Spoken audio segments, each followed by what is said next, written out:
Assalamualaikum warahmatullahi wabarakatuh. Teman-teman, kembali lagi di channel YouTube saya, Khairun Imam. Gimana nih kabar kalian? Semoga kita semua selalu diberi kesehatan, kemudahan, dan juga limpahan rezeki dari Yang Maha Kuasa.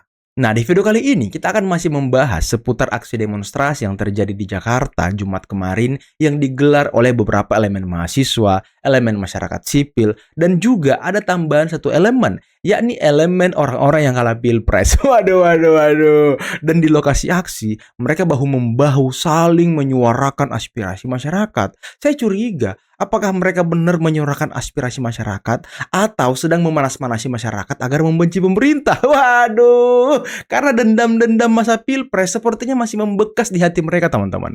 Karena saya mendapatkan satu foto aktivis-aktivis yang duduk bersama mantan wapres. Kira-kira apa yang mereka bahas? Dan juga ada informasi bahwa ada 2 orang yang ditangkap provokator aksi demonstrasi. Kira-kira siapa mereka? Untuk menjawab itu, kita akan mulai videonya berikut ini. Waduh, kira-kira siapa ini, teman-teman? Siapa ini? Apakah kalian mengenal wajah-wajah dalam foto ini?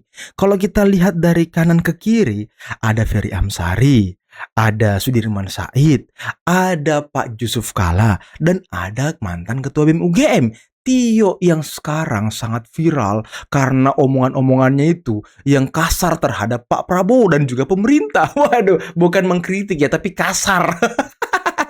Kira-kira apa yang mereka obrolin, teman-teman? Dan saya langsung teringat dengan omongan seseorang yang pernah mengatakan kalau katanya ya, di Juli dan Agustus akan ada chaos. Wah, apakah ini ada benang merahnya?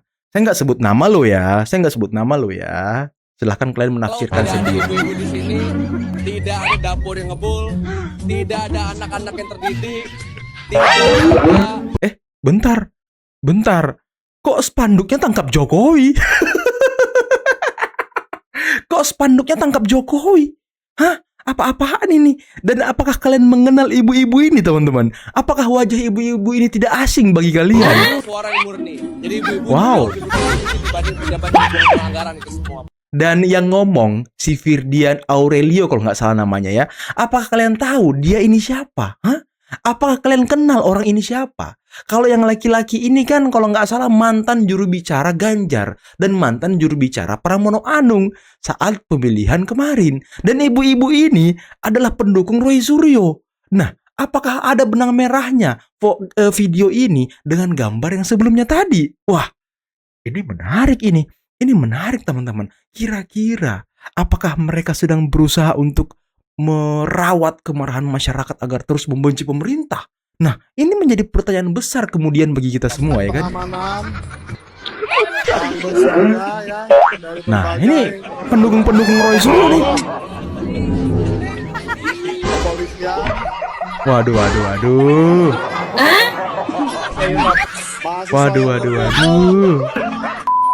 Sampai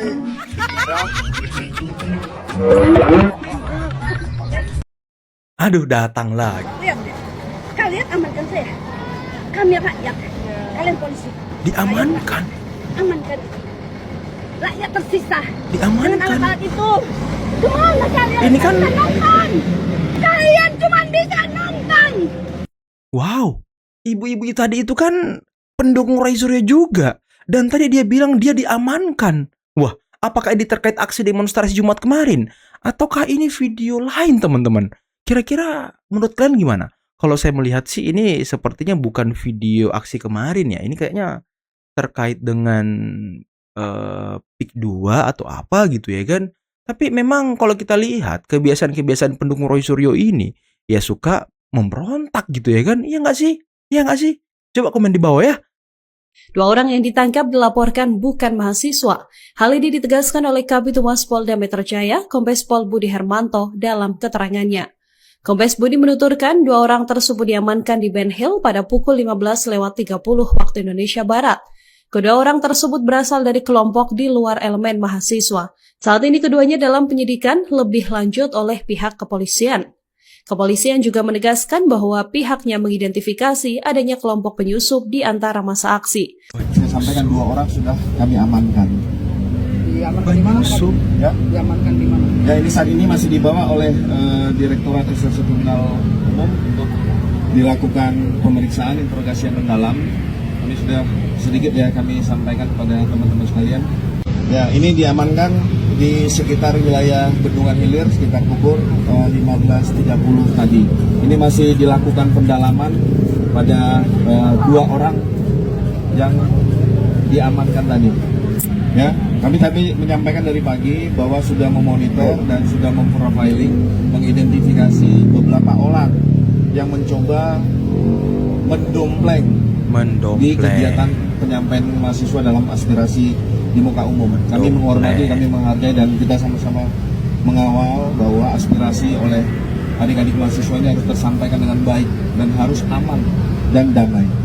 Betul, harus aman dan damai. Memang ya aksi kemarin itu banyak sekali ya dalam tanda kutip penyusup dan penumpang gelap teman-teman ya. Utamanya penumpang gelap dari para pendukung yang kalah pilpres. Waduh. Coba kita bedah satu-satu ya.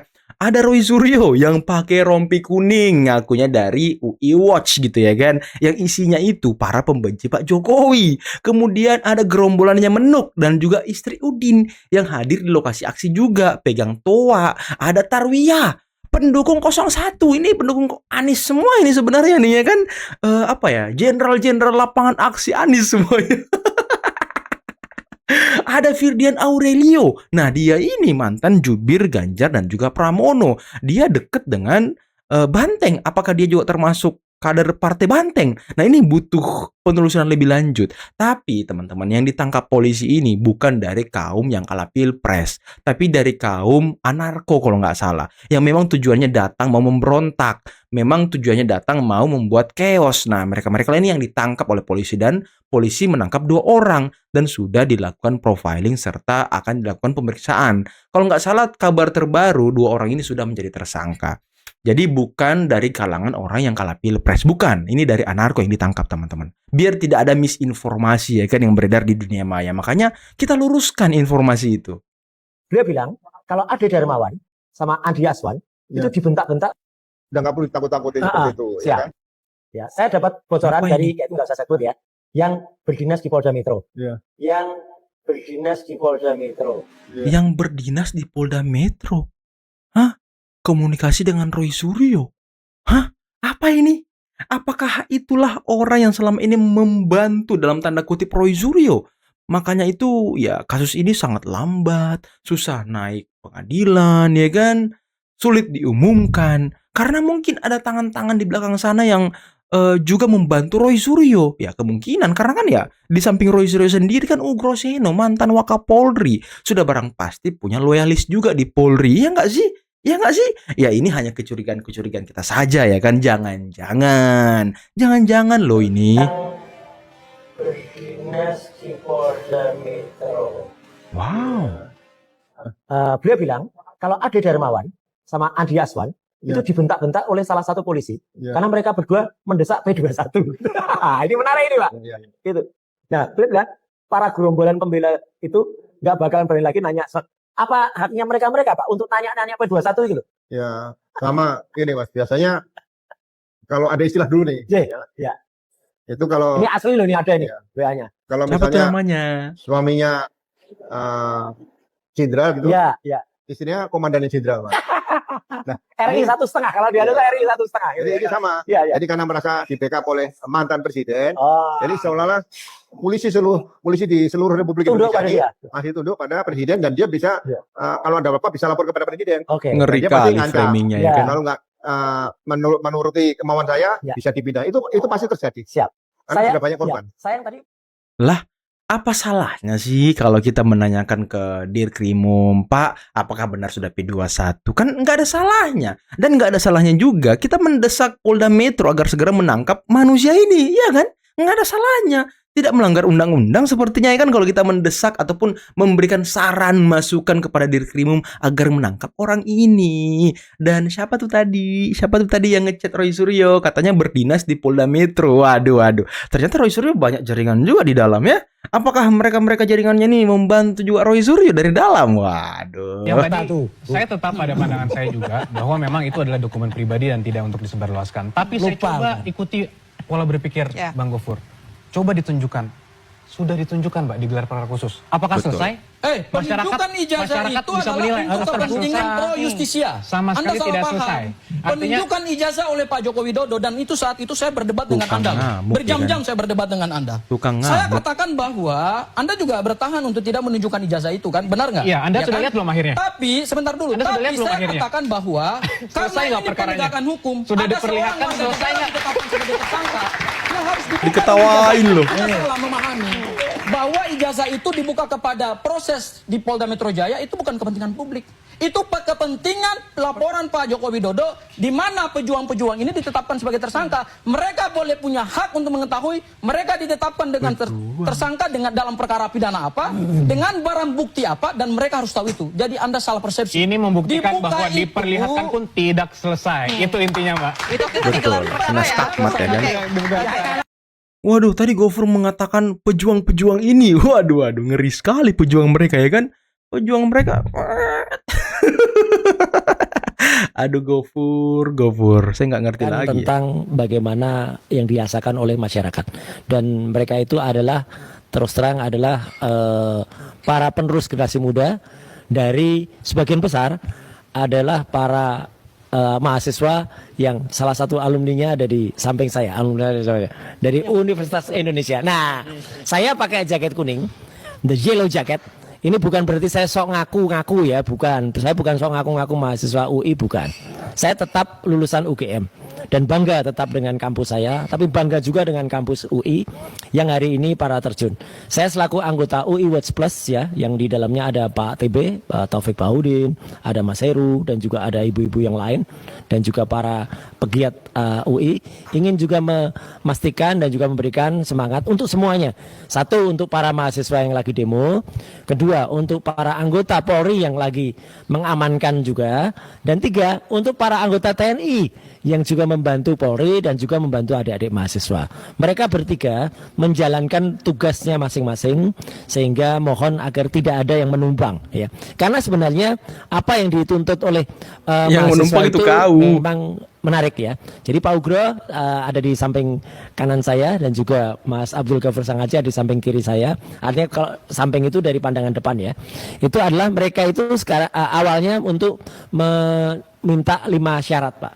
Yang pertama, stop pemborosan APBN. Oke, ya menarik itu. 2, turunkan harga kebutuhan pokok dan BBM. Ya. 3, nah ini yang agak menarik karena mulai masuk. Hentikan program MBG. MBG itu apa? Mas Bahlil Ganteng atau apa?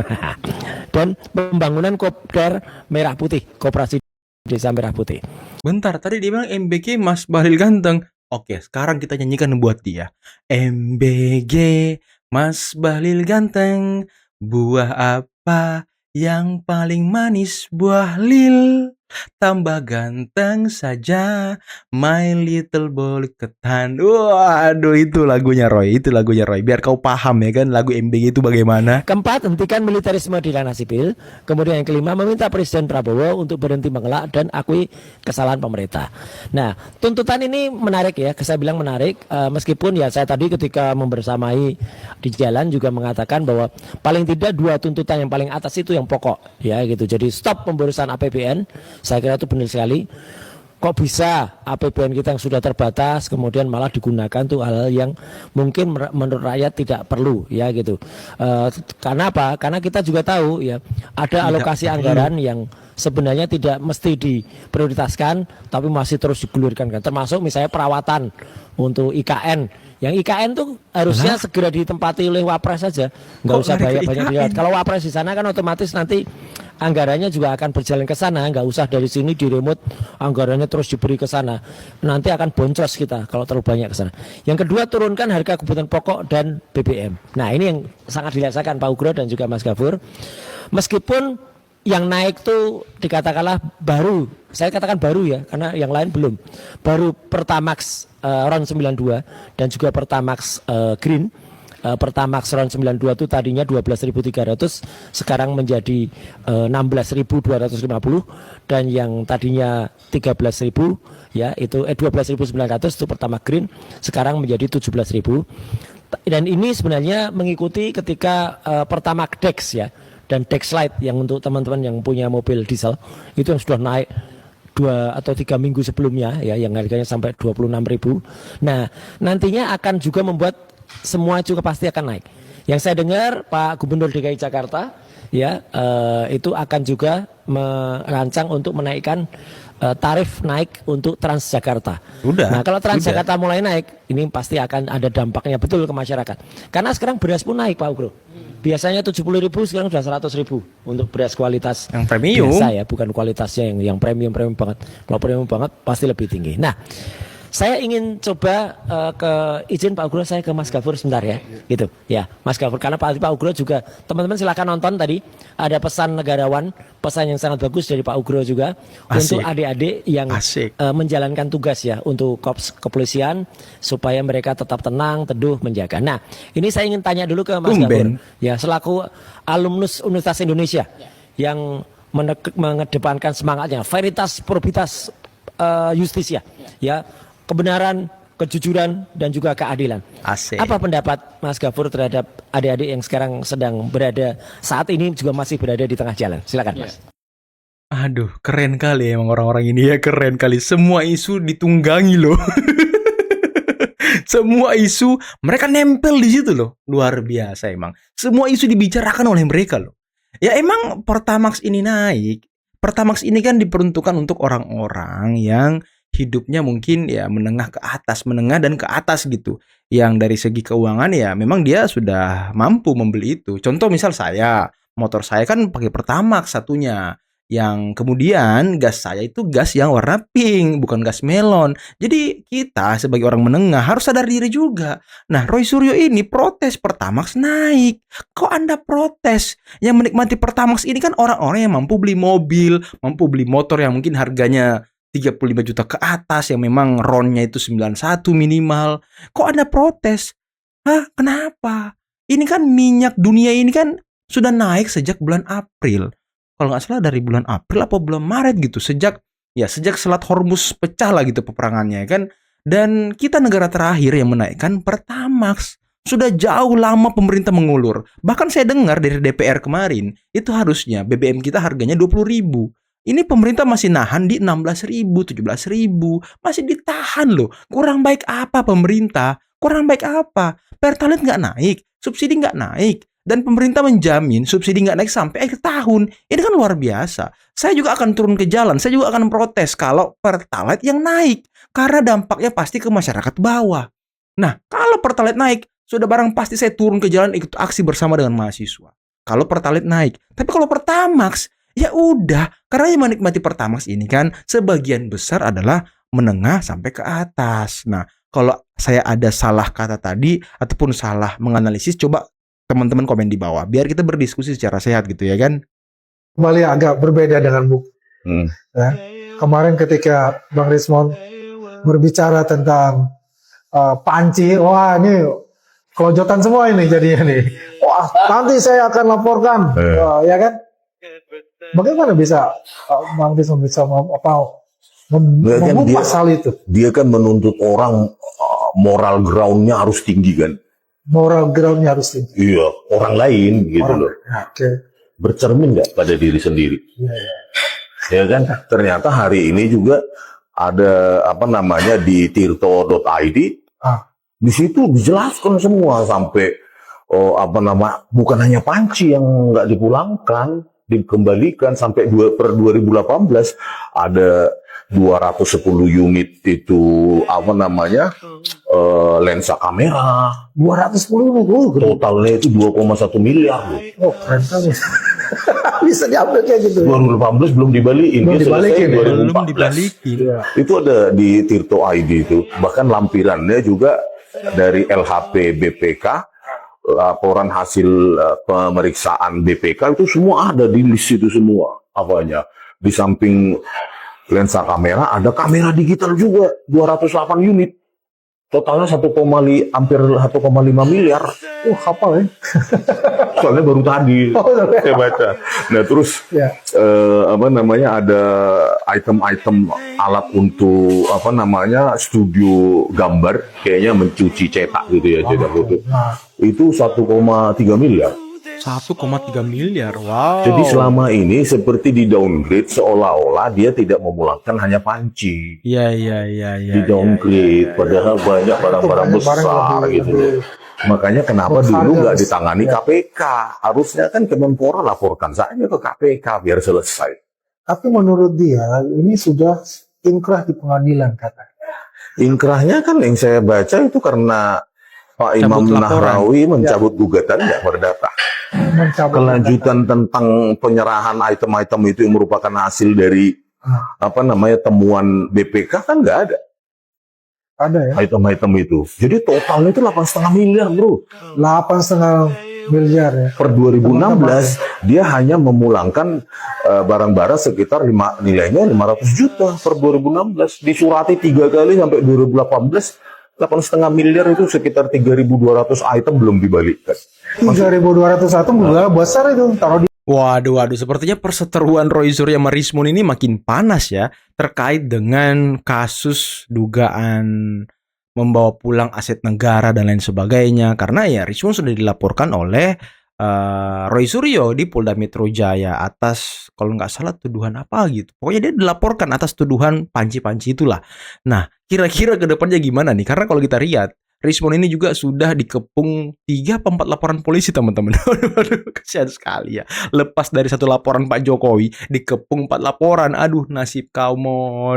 Gimana ke depannya? Mungkin sekarang Rismon ini masih bisa kata-katawa. Cuman yang paling berbahaya, teman-teman ya, yang paling berbahaya kalau saya lihat bukan laporan dari Roy Suryo, tapi laporan Bang Bil mengenai dugaan jasa palsu Rismon. Nah, ini yang paling berbahaya. Ini yang ditunggu-tunggu masyarakat juga. Seperti apa kejelasan ijazah dari Rismon? Apakah asli atau palsu? Nah, ini kita butuh nih. Kapan Polda Metro melanjutkan kasus ini? Kok jadi lambat? Padahal Bang Bil dan juga beberapa saksi ahlinya itu sudah diperiksa oleh penyidik. Nah, kapan ini Rismonnya diperiksa? Kita tunggu nih. Apakah mengulur-ngulur waktu juga? Apakah menunggu sampai kasus ijazah selesai baru ijazah Rismon juga diusut? Nah, ini tergantung hak prerogatif Polda lagi, teman-teman ya. Tapi gimana menurut kalian mengenai beberapa video yang kita simak, yang kita saksikan tadi? Utamanya mengenai aksi demonstrasi, orang-orang yang hadir, orang-orang yang mungkin ingin menunggangi, ingin mendompleng kasus ini, ingin mendompleng aksi ini. Ya, gimana menurut kalian? Coba komen di bawah ya. Tapi sebelum saya akhiri, jangan lupa like, subscribe, dan share. Dan billahi taufiq wal hidayah. Assalamualaikum warahmatullahi wabarakatuh. Bye-bye.